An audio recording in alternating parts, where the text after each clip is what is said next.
Welcome to this Tutor to You Sociology topic video on culture and identity, focusing on youth and identity. When examining the impacts of age on identity, sociologists often focus on the period from late adolescence to young adulthood as a time of identity formation. During this stage in the life course, it is argued that traditional agencies of socialization, such as the family and education, give way to the influence of peers as a socializing agent. Young people strive for independence and look to develop their own sense of identity away from those in their family and the education system.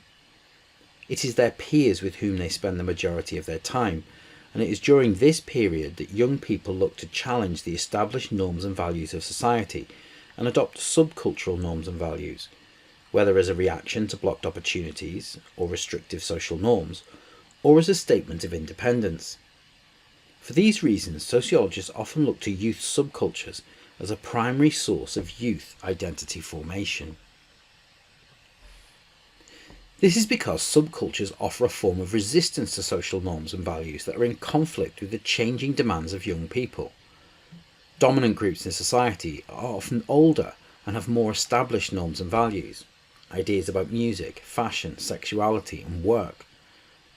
These norms and values are often a reflection of the middle-aged and middle class, and as a result clash with the cultural values of younger people, particularly those from marginalised groups.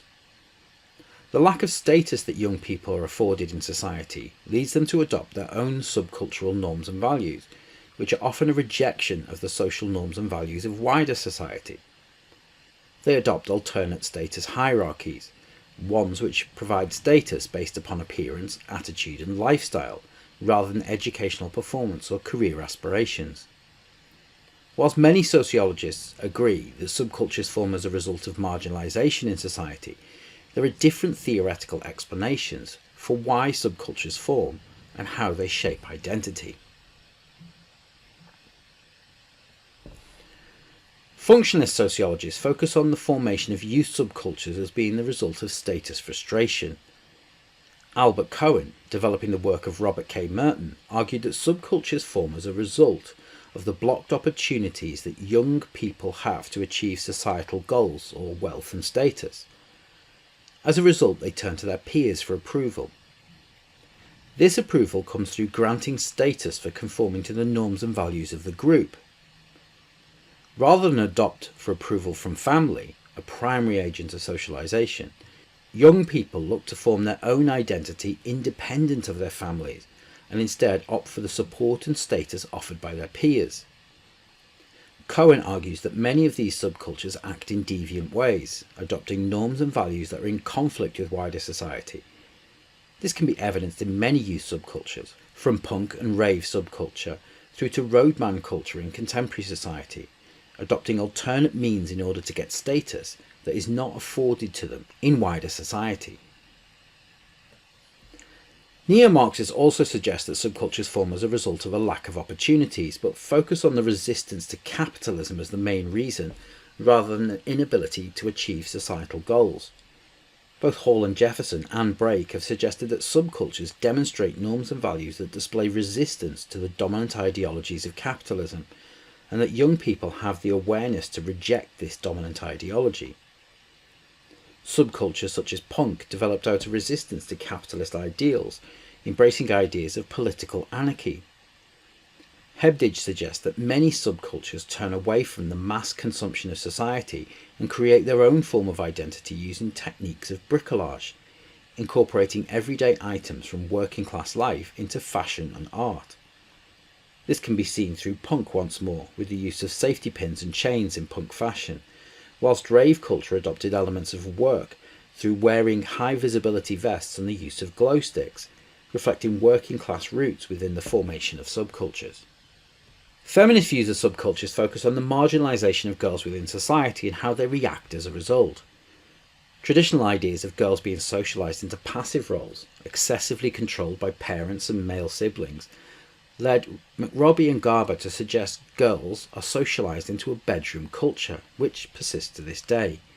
Only in contemporary society, this extends beyond the physical confines of the bedroom into cyberspace, but is largely based upon communication rather than males' more active pursuits. McRobbie later suggested that in the formation of subcultures, girls remain marginalised in society. Subcultures are often formed around male dominance, and girls within the subculture have peripheral roles, such as being girlfriends, rather than organisers of the subculture. However, Hollands argues that girls' involvement in youth culture is growing, and has been since the latter part of the 20th century. The immediate invention of ladettes and subsequent female empowerment of third-wave feminism has seen increased female involvement in youth cultures as the 21st century continues. Perhaps the most compelling view of youth subcultures comes from postmodernists. They suggest that subcultures are not a reaction to structural norms and values, but rather independent of society and a result of greater choice and diversity. Bennett argues that youth subcultures are no longer bound by conformity to the group's norms and values, but instead loosely connected by common interests. The concept of neo-tribalism can be seen in rave culture and different music scenes.